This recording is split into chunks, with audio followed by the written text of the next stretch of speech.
నమస్తే నిందేవి, welcome to off the record. Telangana Congress గేట్లెత్తేయడం వెనుకున్న వ్యూహం ఏంటి?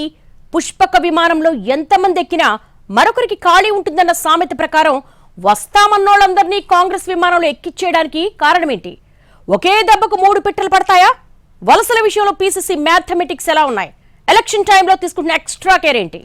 పార్లమెంట్ ఎన్నికలు దగ్గర పడుతున్న వేళ ఓవైపు తాము బలపడుతూనే మరోవైపు ప్రత్యర్థుల్ని బలహీనపరచడంపై దృష్టి పెట్టాయి ప్రధాన రాజకీయ పక్షాలు. ఇక కాంగ్రెస్ రాష్ట్రంలో అధికారంలో ఉంది కాబట్టి ఆ పార్టీకి ఇంకొంచెం ఎక్కువ అడ్వాంటేజ్ ఉంటుందన్నది పరిశీలకుల మాట. ప్రధానంగా బీఆర్ఎస్ నుంచి చేరికల్ని ప్రోత్సహిస్తూ బలం పెంచుకునే పనిలో ఉంది కాంగ్రెస్. రాష్ట్రంలో అధికారంలోకి వచ్చాక గ్రామస్థాయి నుంచి పార్టీ బలోపేతంపై దృష్టి పెట్టారు పార్టీ పెద్దలు. అదే సమయంలో 10 ఏళ్లు అధికారంలో ఉండి తమ కేడర్ని నానా తిప్పలు పెట్టిన బీఆర్ఎస్ కు ఆ బాధేంటో తెలియజెప్పాలన్నది కూడా పీసీసీ పెద్దల నిర్ణయం. సర్పంచ్ నుంచి ఎమ్మెల్యేల దాకా ఎవరు వస్తామంటే వాళ్లకు గాంధీ భవన్ గేట్లు బార్లా తెరిచిపెట్టేసింది.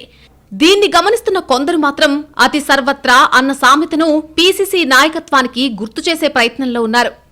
కానీ అట్నుంచి రియాక్షన్ మాత్రం వేరుగా ఉన్నట్టు తెలిసిందే. ఇలా కింది స్థాయి నుంచి చేరికల్ని ప్రోత్సహించడం వెనుక ఒకే దెబ్బకు 3 పిట్టల్ని కొట్టే ఫార్ములా ఉందట. కాంగ్రెస్ బలపడ్డం, బీఆర్ఎస్ ని బలహీనపరచడం, అదే సమయంలో బీజేపీకి బలం రాకుండా చూడడం కూడా ఇందులో ఉందట. అలా ఎలాగంటే బీఆర్ఎస్ మీద విరక్తి చెందిన నేతలందరికీ ఫస్ట్ చాయిస్ గా కాంగ్రెసే ఉందని, రెండో స్థానంలో బీజేపీ ఉందని అంటున్నాయి గాంధీ భవన్ వర్గాలు. ఈ ఎలక్షన్ టైంలో తాము కావాలని దగ్గరకొచ్చిన వారిని తిరస్కరిస్తే ప్రత్యామ్నాయ మార్గంగా వాళ్లు బీజేపీలో చేరిపోతారని, ఆ విధంగా రాజకీయ ప్రత్యర్థి బలపడ్డానికి పరోక్షంగా తామే కారణమవుతామని లెక్కలు చెబుతున్నారట. అందుకే కాస్త రిస్క్ అయినా ప్రస్తుతానికి ఎవ్వరికీ నో చెప్పకుండా పుష్పక విమానంలోలాగా ఎక్కించేసుకుంటే ఆ తర్వాత సంగతి తర్వాత చూసుకోవచ్చు అన్నది కాంగ్రెస్ ముఖ్యుల ఆలోచనగా తెలిసిందే. అసెంబ్లీ ఎన్నికల టైంలో కూడా కాంగ్రెస్ పార్టీ చేరికలను ప్రోత్సహించింది. ఎమ్మెల్యే స్థాయి నుంచి మొదలుకొని బలమైన నాయకులందరినీ బీఆర్ఎస్ నుంచి లాక్కుంది.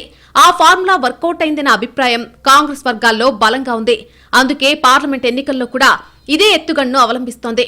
పార్లమెంట్ ఎన్నికల్లో కాంగ్రెస్ బీజేపీ మధ్యనే ప్రధానమైన పోటీ అన్న చర్చ జరుగుతున్న క్రమంలో కాషాయ దళాన్ని కట్టడి చేయడానికి హస్తం పార్టీ వ్యూహాత్మకంగా అడుగులు వేస్తుందంటున్నారు పరిశీలకులు. మరీ ముఖ్యంగా బీజేపీతో టఫ్ ఫైట్ ఉంటుందనుకున్న నియోజకవర్గాల్లో ఎక్కువగా వలసల్ని ప్రోత్సహించాలని డిసైడ్ అయినట్టు తెలిసిందే.